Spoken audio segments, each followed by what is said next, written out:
દરેકનું વર્ણન, પણ મને એક કડી ઝવેરચંદ મેઘાણીની ગમે છે કે કોઈ ભક્તોના તંબુરથી, કોઈ ભક્તોના તંબુરથી ટપકેલો મસ્તી ભર ચાખ્યો કસુંબીનો.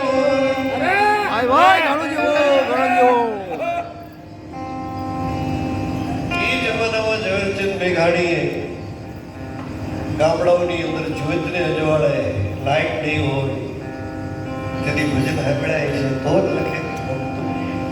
હાલરડાએ સાંભળ્યા, એણે જનેતાની વેદના સાંભળી, બેનીના કંઠેથી હાલરડા સાંભળ્યા, એણે ભજનો સાંભળ્યા. એમનો રાષ્ટ્રીય સાહેબનો એવોર્ડ ન મળે.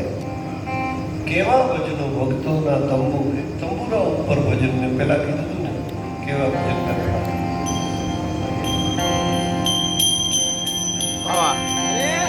અરે યાદ જો પાર બીજના ધણીને સવનું પાર બીજના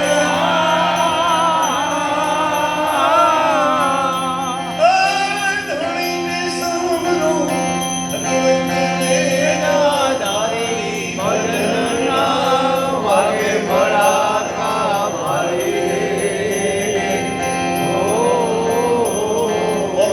વાગે ભળાકા મારી ભજનના વાગે ભળાકા મારી. કેવા થોડા ભજન લાગે. એક અનુભૂતિ ખાલી બતાવી. લાઈટ નહીં હોય, પંખા નહીં હોય, બેન્જો નહીં હોય, તબલા નહીં હોય, માઇક ન હોય, પેટી નહીં હોય અને થોડા ભજનીય લાગે. એવા ભક્તોના તંબુરથી ટપકેલો મસ્તી ભર ચાખ્યો કસુંબીનો રંગ. મારી વાલી દિલદારાની પગની મેલી પરથી છૂટ્યો કસુંબીનો રંગ. અને છેલ્લે એકાદો પ્રભાતી ભરી,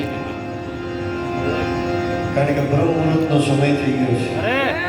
નરસિંહ મહેતા રોજ 4:30 વાગે જાગી અને ગિરનાર તળેટીની અંદર દામોદર કુંડની અંદર દામોદર રાય જેના એને કામ કર્યા એ નરસિંહ મહેતા કહે છે